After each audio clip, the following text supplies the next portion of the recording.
We will begin with prayers. Om, Om, Om,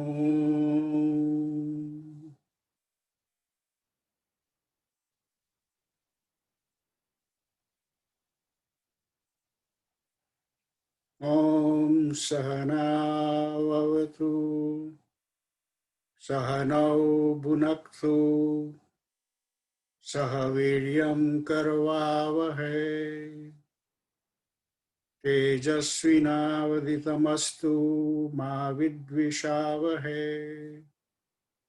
Om Shanti Shanti Shanti Akhanda Mandalakaram Vyaptam Yena Characharam Tadpadam Darshitam Yena Tasmai Shri Gurave Namaha Ajnanatimirandasya Gnananjana Shalakaya Chakshurunmilitam Yena Tasmai Shri Gurave Namaha Gurur Brahma, Gurur Vishnu, Gurur Deva Maheshwara, Gurureva Param Brahma, Tasmai Sri Gurave Namaha. Sthavaram Jangamam Vyaptam Yat Kinchit Chacharacharam Tadpadam Darshitam Yena Tasmai Sri Gurave Namaha. Chinmayam Vyapitya Tat Sarvam Trilokyam Sacharacharam Tatpadam Darshitam Yena Tasmai Sri Gurave Namaha. Tvameva Mata Cha Pita Tvameva Bandhuscha Sakha Tvameva Tvameva Vidya Dravinam Tvameva Sarvam Mama Deva Deva. Hari Om Sri Gurubhyo Namah Hari Om. Om Parthaya Pratibodhitam Bhagavata Narayana Swayam Vyasena Grathitam Purana Munina Madhye Mahabharatam Advaitaamrutavarshinim Bhagavatim Ashtadashadhyayinim Amba Tvamanusandadami Bhagavad-gite Bhavadveshinim Yam Brahma Varunendra Rudra Marutaha Stuvanti Divyaihi Stuvaihi Vedaihi Sangha-pada-kramo-panishadaihi Gayanti Yam Samagaha Dhyana-avasthita-tadgatena manasa Pashyanti Yam Yoginaha Yasyantam na viduhu sura gunaha ganaha Devaya Tasmai Namaha Sarvadharman parityajya mamekam sharanam vraja aham tvam sarvapapebhya mokshayishyami ma shuchaha.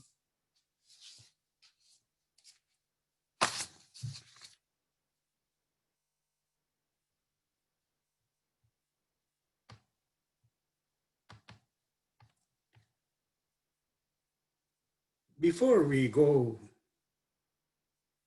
to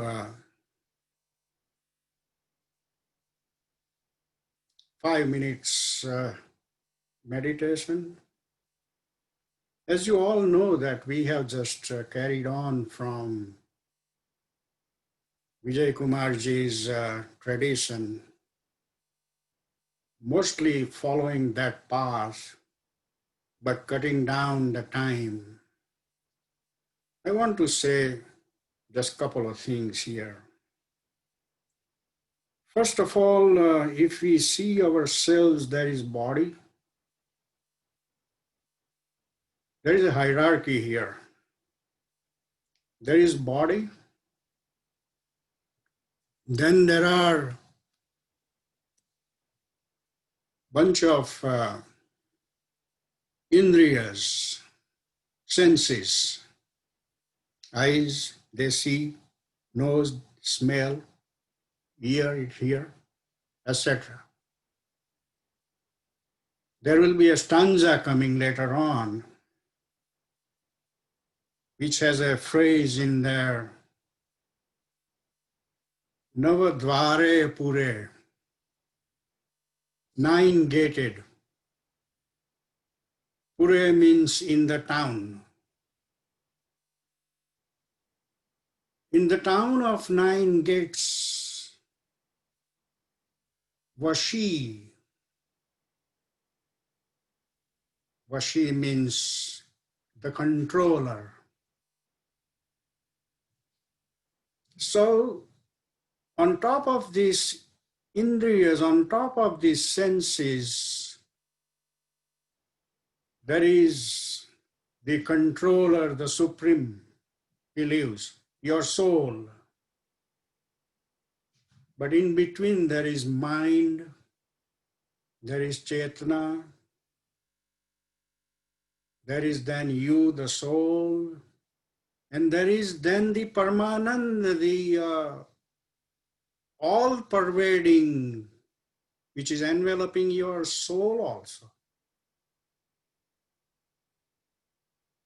So there is mind there, whose boss is Chetana, the emperor. Now, one of the problems we have is in this construct of layers, we have become so much messy that we forgot who is who. So the emperor became slave, the slave became emperor, all kind of things. We want to bring that construct back. And that is why we have 30 seconds effort to bring the Chetana over mind. And the good management is there is no pressure. The boss has to behave in such a manner that the message is gone. So the Chetana, when we will go 30 seconds in dhyana, just have to inform gently. Just like the way if you are a manager, you call the employee in the office and gently, the gentler is a better management. No bossy boss. So the Chetana will just inform the mind, hey mind, I'm a little bit in a serious business here. Would you be cooperating and quiet? I would appreciate that.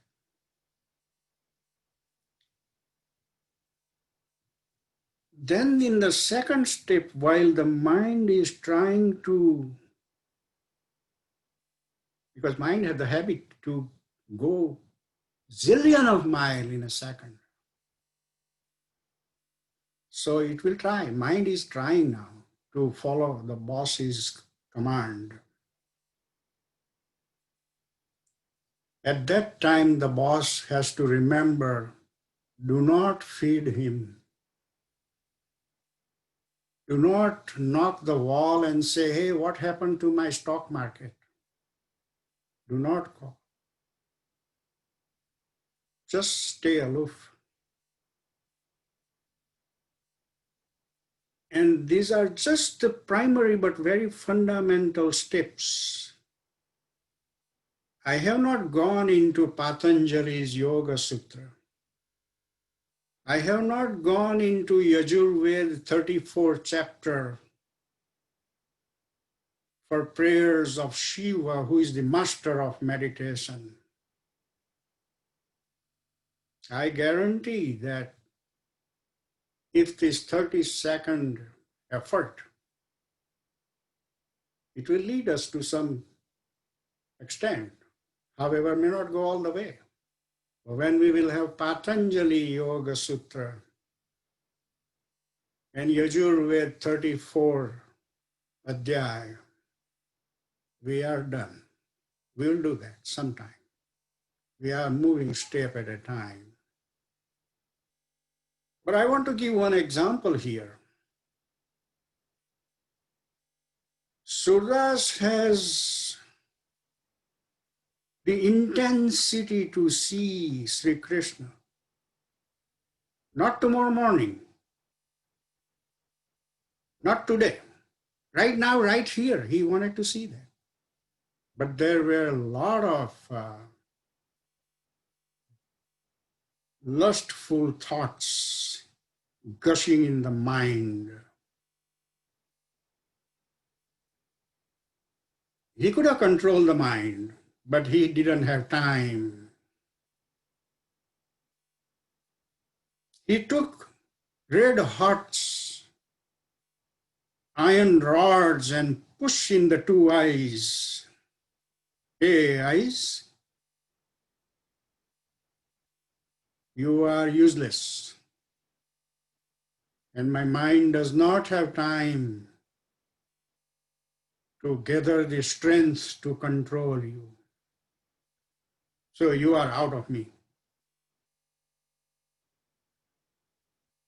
We are not going to do that. However, there are people, they are in rush. And that's why there is an entire chapter, entire Adhyaya 12 in the Gita, where after so many techniques were explained, Arjun gets very impatient. And he wanted to clarify this thing. So he asked the question, Evam satata yukta ye pari upasate ye cha api aksharam avyaktam. See, in the first line he says, Evam satata yukta e bhaktaha tvam pari upasate. This way, those devotees who are in your upasana, who are continuously in proximity, like Narsi Mehta, he would call and he comes.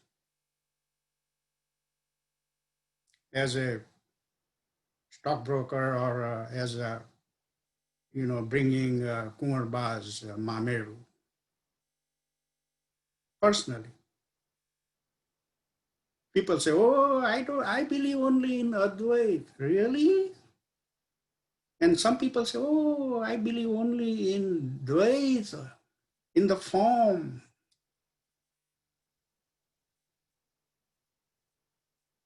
They both don't know, except Narsi Mehta kind of people. Akhila Brahmandama Ekatu Sri Hari. Means you are Advait also. He is such an amazing thing. He is Advait and Advait. Two contrasting things in one package, Okay, so the question is, second line. Echa api aksaram avyaktam. So in the first line, he's talking about the Dvaita with the form, the people who are in devotion of the form. And in the second line, he's saying, and aksaram cha avyaktam, changeless, and inexpressible.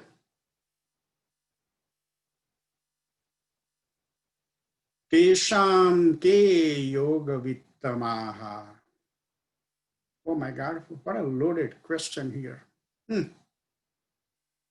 Tesham ke yoga vittamaha. Who are better in these two? And that is where this dhyana thing comes in. We will have to be patient. We will have to be very patient. Right now, I have only one expectation, and there is a reason for that. If we can do 30 seconds, I guarantee I will lose any bet. But if you can do 30 seconds thoughtless mind, you will be thoughtless for the whole day.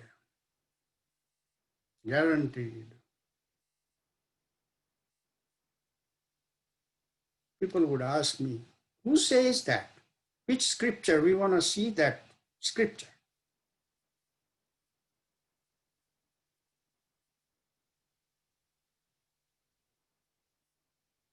It is not the scripture. It is the intensity. On one hand, you don't want to become Surdas. On the other hand, you do want to go in Samadhi. Dual tension, dual intensity. That will put you there. So please be patient and just try 30 seconds. Somebody would say, oh, I can do 5 seconds. No, 5 seconds is just blinking the eye. So that is not. 5 seconds, your mind will be thoughtless. No, not 5 seconds. You go in another 5 seconds, and that is where the drama begins. And somebody would say, who says that? 30 seconds. There is also another equation here. If you can do 30 seconds of dhyana, not samadhi, I'm not talking about samadhi, I'm talking about dhyana, which is thoughtlessness, no thought. That will give you exactly 1 week of relaxation if you have gone to the beach. 30 seconds. Imagine one day. Imagine all your family has gone somewhere, 2 days, no thought. It is doable. I know that. But if it is not achieved in 1 month, 2 months, 3 months, 1 year, 2 years, 5 years, 10 years, why so? And there are a couple of stanzas already coming to give you the answer. Why do we not go in dhyana even though we try? And there are 2 stanzas very strong coming. We are going to go over that. It says that yada te moha kalilam buddhir vyatitarishyasi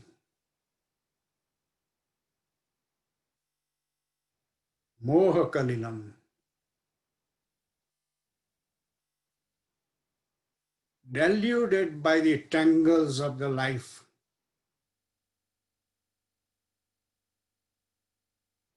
Deluded by the tangles of life. When we try to do dhyan, there are so many tangles of life. So many events occurred.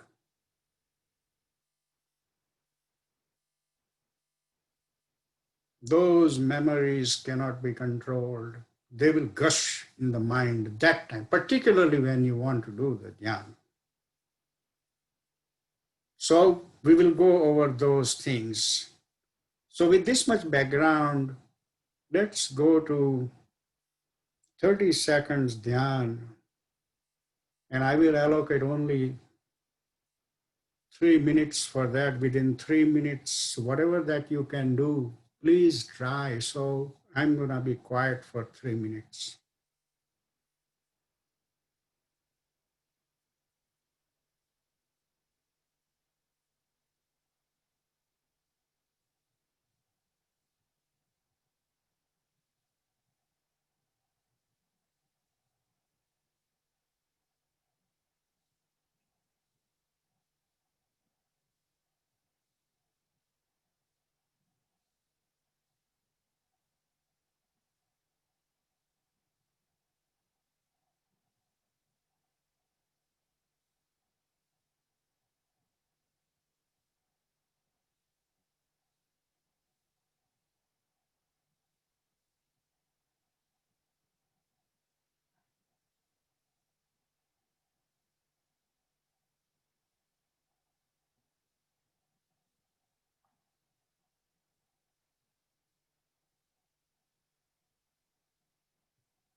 Om.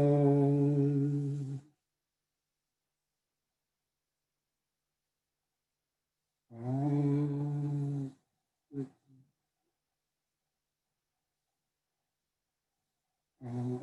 Om.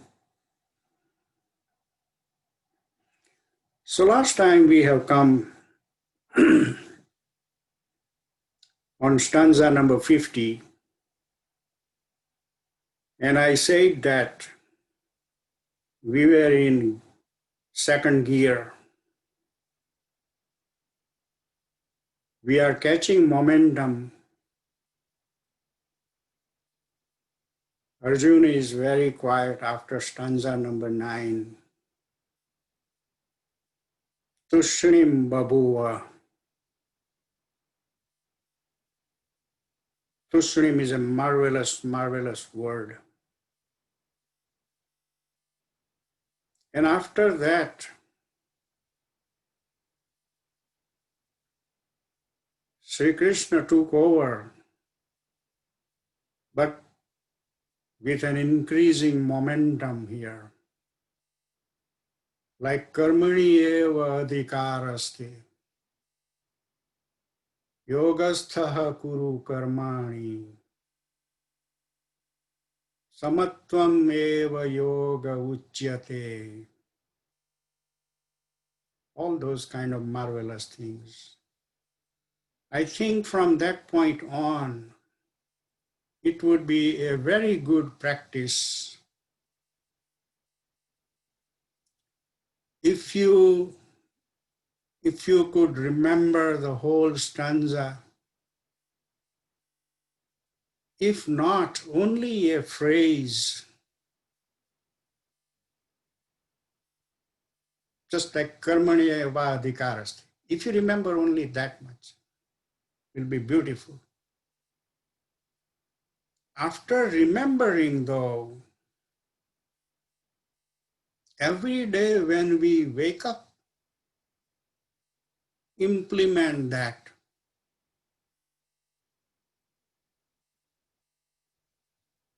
Implement that. That's the only thing I'm going to do.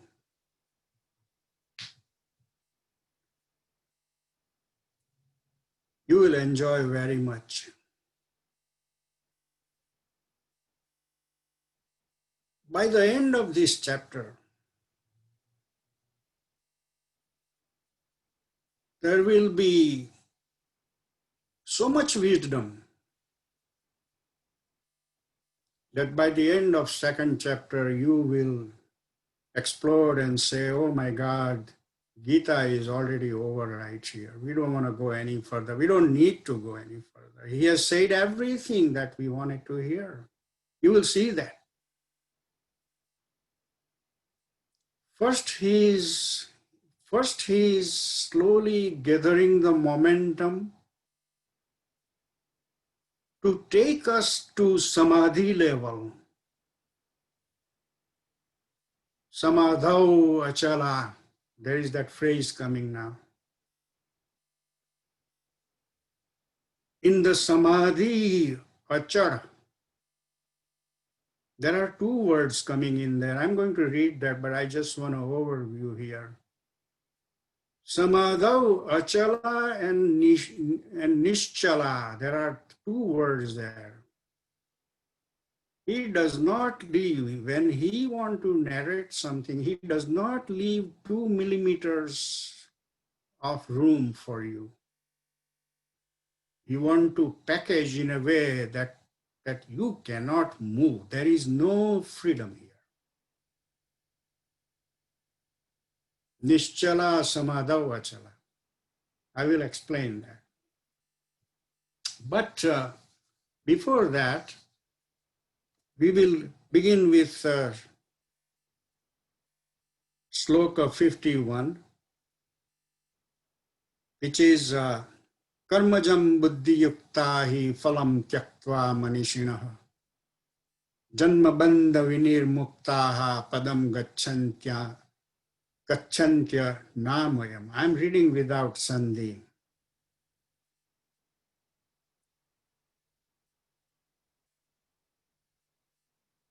Now, I want to add a little bit of style how to read the stanza. So the people who have absolutely no background of Sanskrit can also get some picture of what's going on. And let me show you that. How do we speak our language? The way we speak is, there is subject, there is verb. With the subject, there are adjectives, if any. And with verb, there are adverbs. So that's a construct of the sentence, and that is how we speak our language. So let's see here what is there. Who is the subject here?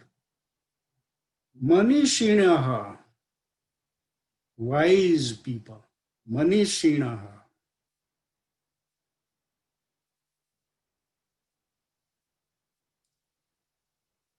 It's a Pali Vibhakti Bahuvachan. Manishinaha, wise people. What are the adjectives here? buddhiyuktaha manishinaha. What is other adjective? Janmabandha vinirmuktaha. And then what else is there? Karmajam phalam tyaktva.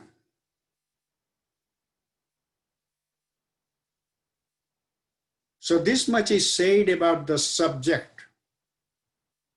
Those manishinihi who are buddhiyuktaha, who are janmabandha vinirmuktaha, and in addition to this, they have karmajam phalam tyaktva. And what happened to them now? Padam gacchanti anamayam. So, now I will go in Sunday a little bit.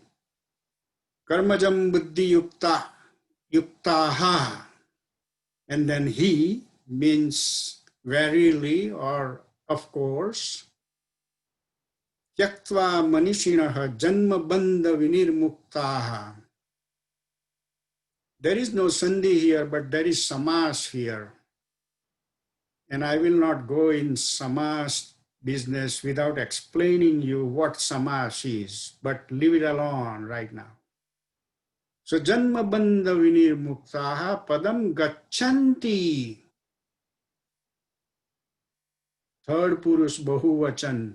Gacchanti. Anamayam. An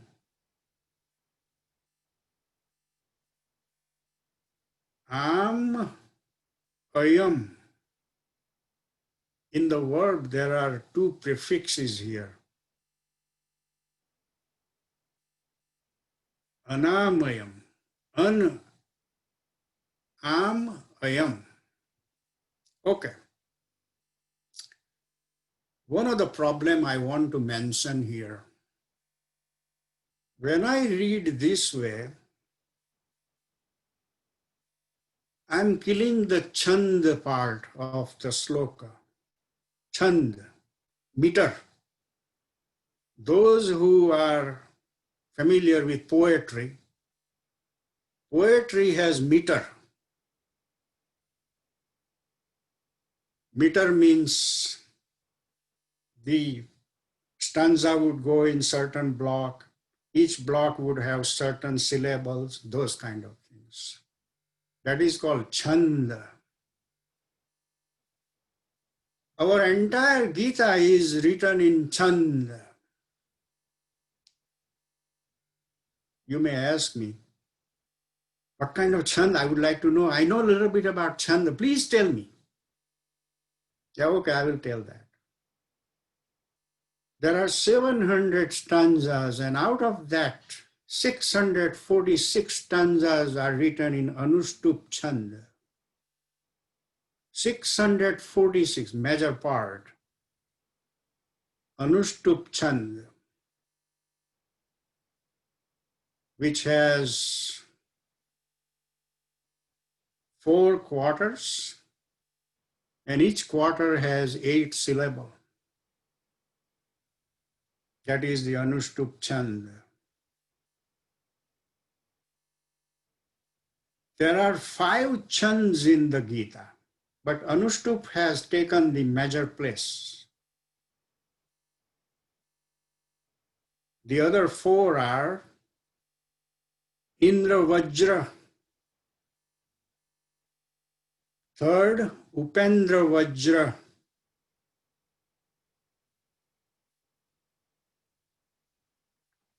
fourth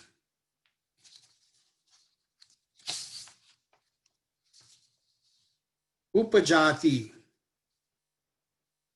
and the last Viparita Parva.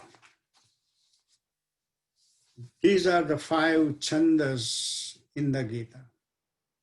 So I have difficulty when I split the stanza into separate words, subject, verb, etc., etc. It appears that I'm ignoring chanda part, but I have no choice. Okay, one time in the September 12 lecture about the Sanskrit people, I mentioned that there are three legs in Sanskrit. Subject, and I'm not going to lecture on Sanskrit right now, but since we are dealing with Sanskrit, we just want to have some basic background. I said there are three legs: subject, verb, and sandhi. And without sandhi, you can leave. So there are actually two legs: subject and verb. And subject has declension, means vibhakti, which is a 7 or 8 by 3 matrix. And verb has conjugation, 3 by 3 matrix. But when you become a little fancier, you will talk in sandhi. For a beginner, for a learner, they don't know sandhi. That's okay. Okay, so there are three things here. But then there is chand and there is another thing, alankar. What a marvelous, beautiful language is this. Alankar means ornaments. You know, ornaments like we have rings, necklace, all kind of things, ornaments. The language has ornaments. So anyone, for example, the German poet Goethe, he wrote Faust and became famous. When he first time read Shakuntal, Kalidas Shakuntal, Kalidas Granthavali has 6 constructs. One of that is Shakuntal. Goethe put the Shakuntal on his head and danced. He said, I have never seen a poet of this caliber. Why? The sandhi, the chand, and alankar made the language so rich. And he was a true poet, German poet. After that, there were a lot of German translation, and from that, the Oxford University adapted those things and they translated into English and all that type. One time, an Indian scientist went to meet Einstein, and he gave the avkar, the satkar, in Sanskrit language. Can you believe that? And the poor Indian scientist, he apologized. He said, Professor Einstein, I'm sorry, I don't know Sanskrit. Oh, really? Come inside. I'm going to show you how much collection I have of Sanskrit language.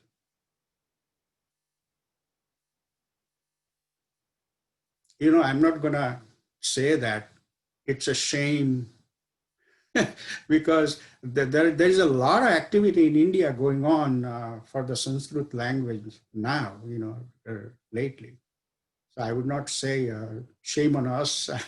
I would not say, but I would at least say that it has gone out of sight. If people know that, I think they can come back, but they don't know. And there is not genuine efforts for that, kind of thing. Like you study 8th or 9th grade and forget about that.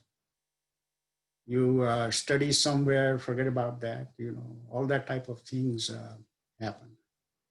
So I think so much so for Sanskrit language. But this stanza says that the wise people who whose mind is equanimous, renouncing the action-born fruit. See, not the fruit on a mango tree. Here the karmajam. Karma is the home of this fir. Karma is the ambo, the mango tree. And whatever fruit will come, this equanimous minded, wise people renounce that in this life. Renounce, forget about, forget about, forget about. What happened to them? They go to the state, padam. Padam doesn't mean any chair or any uh, position. It's the state. Padam gacchanti anamayam. Stainless, no stains, no confusion, nothing. They go to stainless state. That is a promise of this stanza. We go further.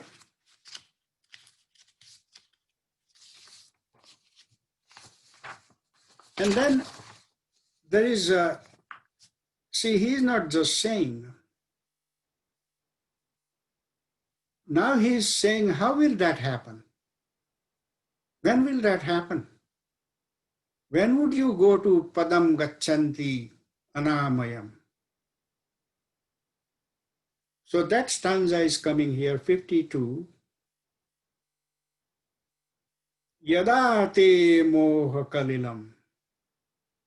Now one of the style in the stanza I like is, there is yada tada. So he begins with yada.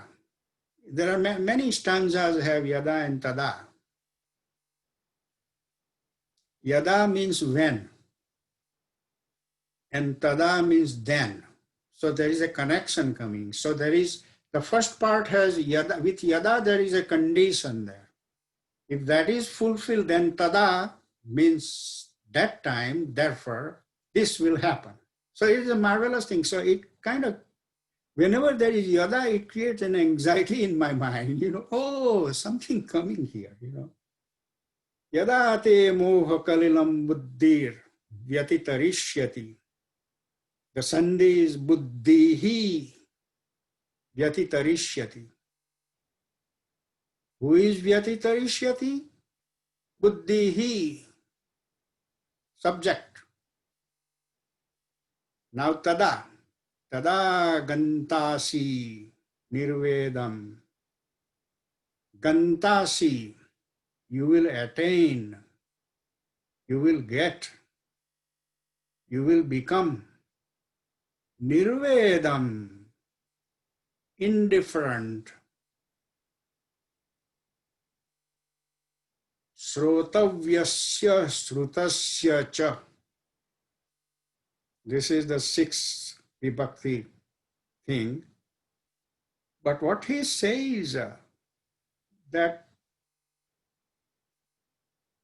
by the confusion due to the moha, delusion, the whole life, many people, this is the problem. The mind is so deluded because so many different kind of events. So that is why it says when the buddhi will vyatitarishyati, when the buddhi will get over transmigrate from the spots of delusion, lot of delusions, then you will become indifferent. Indifferent to what? Srotavyasya srutasya cha. And I will not translate as whatever you have heard and whatever you will hear. That is what most of the translation have said. Because hearing he's not talking about hearing. He's talking about whatever you have experienced in life, good and bad events, and whatever still will come. So there are two parts here. Srotavyasya, whatever is still coming, and srutasya, whatever already has gone. So the idea here is the importance is about the buddhi. When the buddhi will cross this deluded mind, then all the past and future events you will be able to surpass.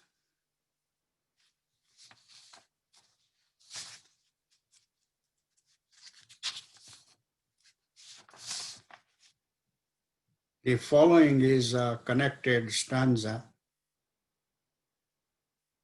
Shruti vipratipanna. By the life delusion confused. Vipratipanna means confused, and Shruti means the life experiences. Confused with the life experiences. And where is this word connected? In the second line, buddhihi. In Sanskrit, you can randomly permute any words anywhere. So he has put the buddhihi, which is connected with Shruti vipratipanna. By the confused life events, what? Buddhihi. Yada, and again here also yada tada. So what is yada? He says, yada te Shruti vipratipanna buddhihi sthasyati nischala. I'm reading as I'm speaking. So when you're confused mind will become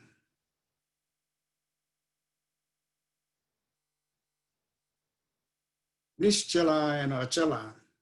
There are two different things. And where do you want buddhi to be nischala and achala? There is a phrase in the second line, samadhau. It's a sandhi here, samadhau, satmi vibhakti. Samadhau achala. Okay. So I'm not reading from Tada, I'm going to read that a little later, but let's translate this thing. When your buddhi, intellect, confused with life experiences, become steady and not moving, in samadhi means, this is the ultimate word. In samadhi means your soul, and after that, that supreme soul. He's talking about that. When your soul is merged with that supreme soul, that is called samadhi. So the meaning of samadhi is when you are one with the self. But how? He says when the buddhi is Nischala, achala. You may think like why there is a need for two words here. And I just want to give a simple example. If a fluid is flowing in the pipe, there are two things can happen. One, the flow may be fluctuating, so it is not achar. The second thing, it may be carrying petroleum and instead it may carry water. That is where the nischala. No, not two different things. Just the same thing should flow with a constant speed. So that is the meaning of nischala and achala. So when you are in samadhi, the buddhi has to be nischala and achala. Both things should be there. Then he comes, tada, yogam avapsyasi. Then you will attain yoga. And yoga, this word is going to come on and on and on. Yoga.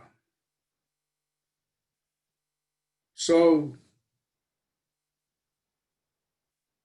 yoga is such a generalized word, but the meaning of yoga is then you will become Brahmagnani. Ultimate, final, whatever Gnan is there, that is what he is saying. So from Karmani eva adhikaraste, he is slowly climbing the ladder. He is now bringing the point, what will happen to you? And then stanza number 54, we will probably stop after this stanza for question and answers. Arjun was so much impressed by all these promises, yogam avapsyasi. You will be in samadhi. So after the mind became clean, he's asking the question which you want to hear.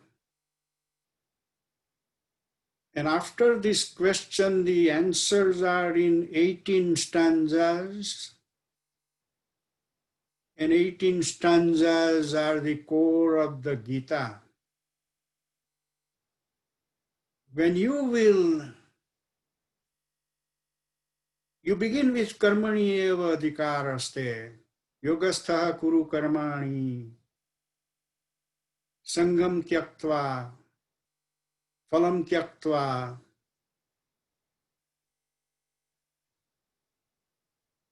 What will happen?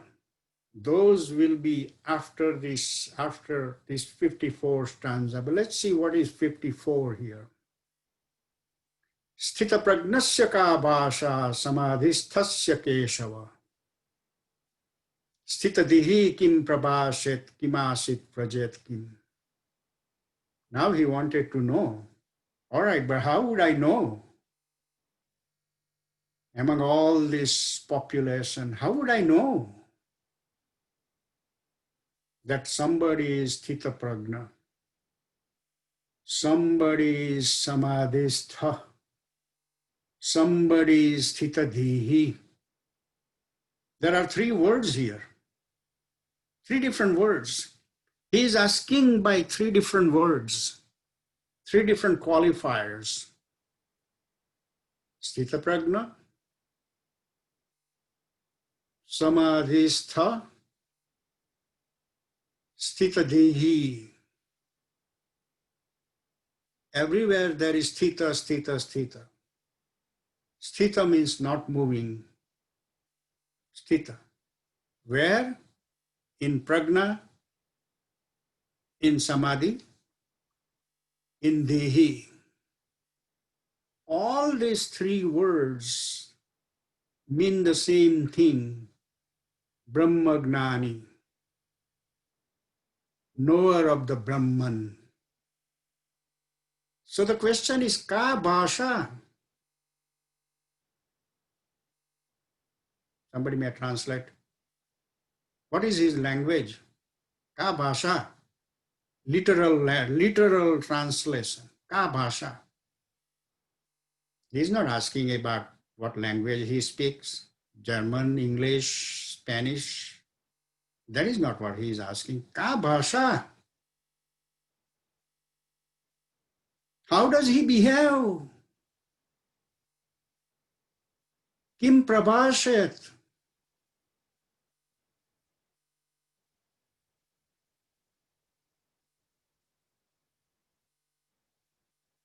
Would he get angry anytime?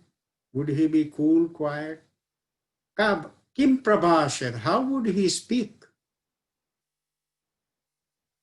Kim asit? How would he sit? Rajet kim? How would he walk around? All that thing.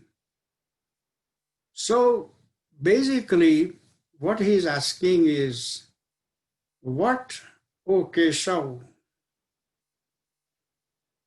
This is another marvelous thing. Each other they are addressing with so nice names. What, O Keshav, is the mark of the man of steadfast wisdom, steeped in samadhi? How does the man firm in wisdom speak? How sit, how walk? So it is a general question about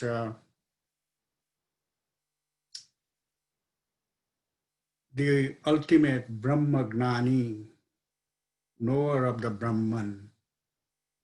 And from 55 through 72,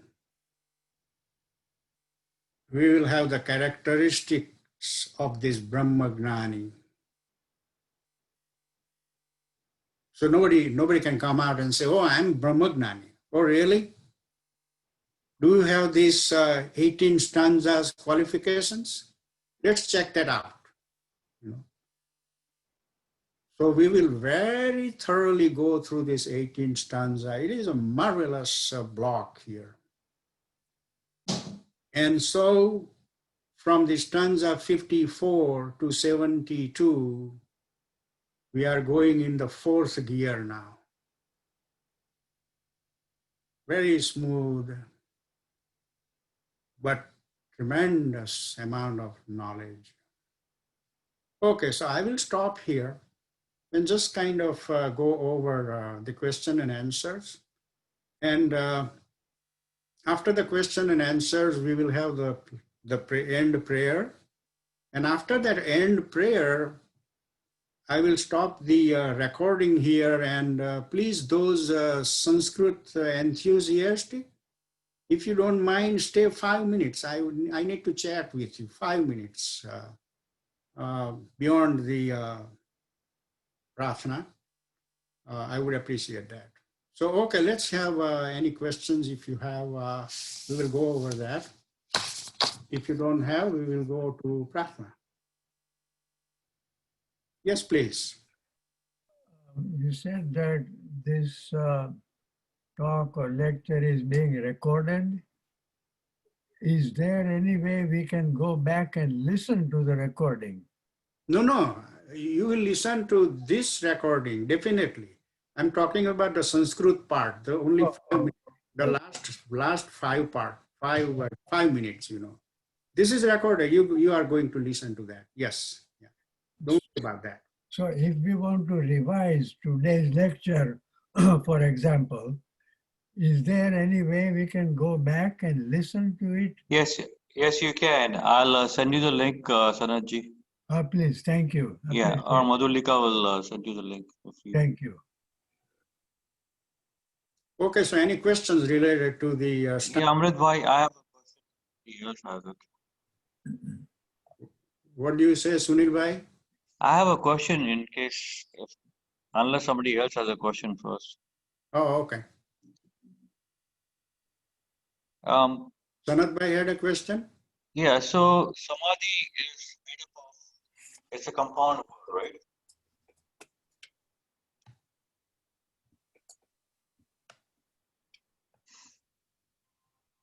Okay, Sunil Bhai, what did you ask me? I said the word samadhi is a compound word. Yeah, somehow it get disconnected here. That's fine. I'll probably do another connection time and I'll ask you the question next time. Yeah, no, but I hear the first part, but the question part I don't hear. Could you try again one more time?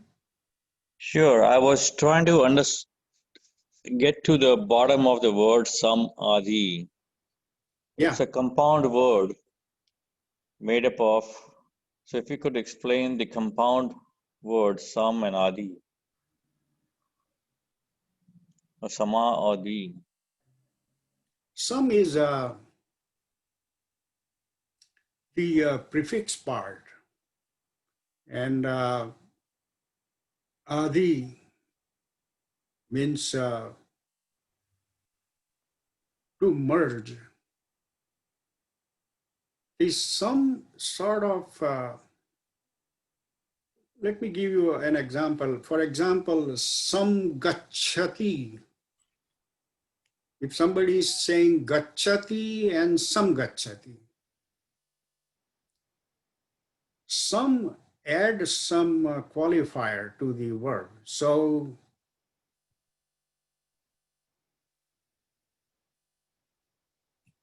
that meeting together with the Supreme, but the qualifier some would enhance the meaning totally. The soul, the meeting of soul and the Supreme,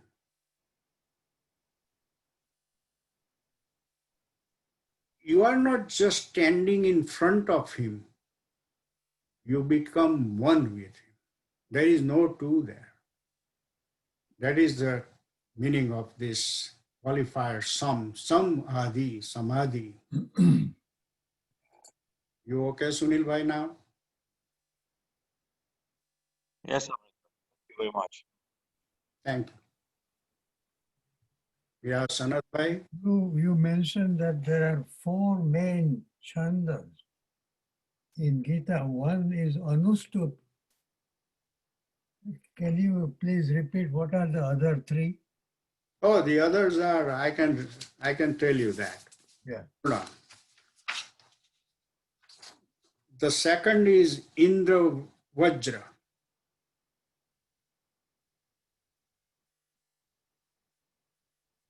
Third is Upendra Vajra.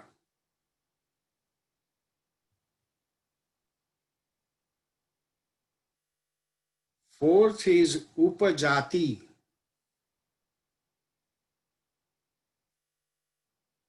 And fifth is Viparit Parva.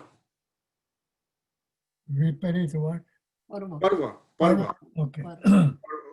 There is a rap on va. Parva. Right. Viparit Parva.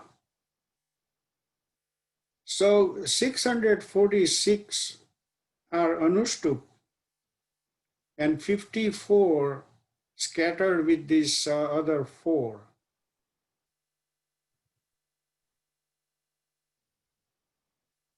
And the characteristic of Anushtup is it has 4 quarter with 8 syllables in each, making 32 syllables.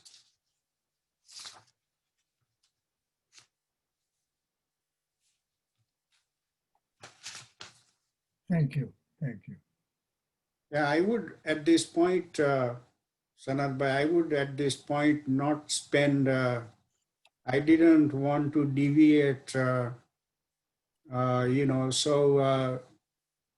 Chand is another story, Alankar is another story. Right. For the Gita portion, I think we will just stick to the real meaning and interpretation kind of thing. Sure. Yeah, okay. Anybody else?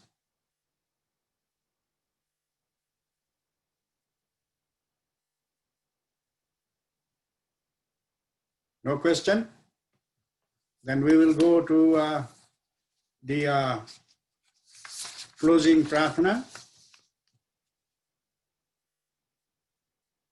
Om Sarve Bhavantu Sukhinah Sarve Santu Niramayaha Sarve Bhadrani Pashyantu Ma Kaschid Dukha Bhag Bhavet Asato Ma Sadgamaya Tamaso Ma Jyotirgamaya Mrityor Mamrutam Gamaya Om Purnamadaha Purnamidam Purnat Purnamudachyate Purnasya Purnamadaya Purnameva Avashishyate Om Shanti Shanti Shanti Hari Om Sri Gurubhyo Namah Hari Om Om